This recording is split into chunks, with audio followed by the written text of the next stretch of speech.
क्या है रामायण से जुड़ी लक्ष्मण रेखा का सच, जिसे रावण भी नहीं कर पाया था पार। आइए जानते हैं पूरी सच्चाई। जानने से पहले चैनल को सब्सक्राइब और वीडियो को लाइक जरूर करें, साथ साथ अपना कमेंट भी करें। अब आइए सुनते हैं इस पूरी कहानी को। रामायण की कथा के अनुसार जब भगवान राम माता सीता के कहने पर मृग को पकड़ने जाते हैं तो लक्ष्मण अपनी भाभी की रक्षा करने का जिम्मा सौंप कर जाते हैं।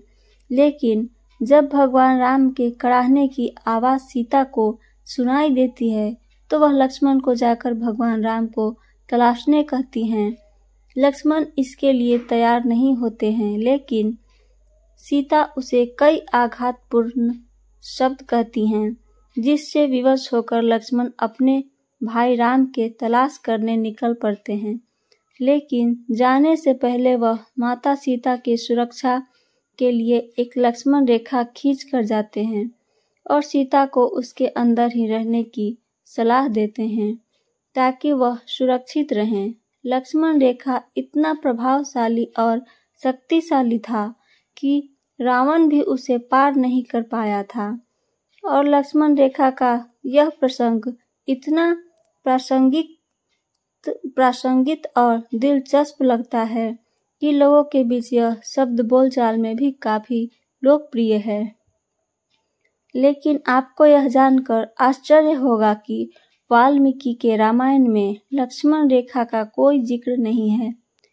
जानकारों के अनुसार लक्ष्मण रेखा एक कल्पना मात्र है। तुलसीदास द्वारा लिखी रामचरितमानस को लेकर भी यह बात कही जाती है कि इसमें भी लक्ष्मण रेखा का कहीं कोई उल्लेख नहीं है। लेकिन इस बात को लेकर कुछ मतभेद भी हुआ है। रामचरितमानस में एक प्रसंग है, आइए जानते हैं वह प्रसंग। कंत समुझि मन तजहु कुमति ही, सोई न समर तुम्हि रघुपति ही। रामानुज लघु रेख खचाई, सो नहीं नाधेहु असी मनुसाई। रामचरितमानस लंका कांड 36वां अध्याय। लंका कांड में मंदोदरी रावण से कहती है कि हे कांत, ये कुबुद्धि को छोड़ दो। आपका रघुनाथ जी से युद्ध करना शोभा नहीं देता। उनके छोटे भाई ने जरा सी रेखा खींच दी थी तो उसे आप लांघ नहीं सके। ऐसा तो आपका पुरुषत्व है।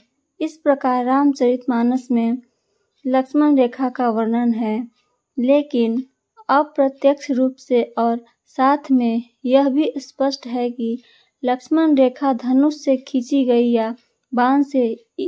इसमें लक्ष्मण रेखा का वर्णन आरण्य कांड में न होकर लंका कांड में है।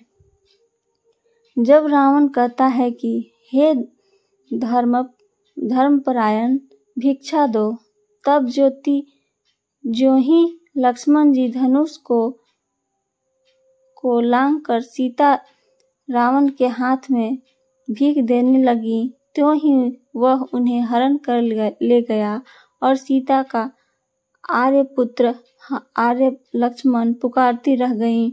इन सब के अतिरिक्त आनंद रामायण, गुजराती गिरिधर रामायण, मथी रामायण जैसे वर्णन में भी लक्ष्मण रेखा का वर्णन है। लेकिन जो मूल रामायण है उसमें लक्ष्मण रेखा का कोई और कहीं भी जिक्र नहीं है। सीता जी के लिए किस धनुष के बाण से लक्ष्मण ने खींची थी लक्ष्मण रेखा? अगर रामायण के बाकी वर्जन में लक्ष्मण रेखा के प्रसंग को सही माना जाए तो यह जानना दिलचस्प है कि लक्ष्मण ने किस धनुष की बाण से यह रेखा खींची थी, क्योंकि यह रेखा बेहद शक्तिशाली थी। असल में लक्ष्मण ने चमत्कारी धनुष गांधारी के बाण से यह रेखा खींची थी, जिसे रावण भी पार नहीं कर पाया था। हमारी कहानी अच्छी लगी हो तो हमारे चैनल को सब्सक्राइब जरूर करें और अपना कमेंट भी करें। पूरी कहानी को सुनने के लिए धन्यवाद।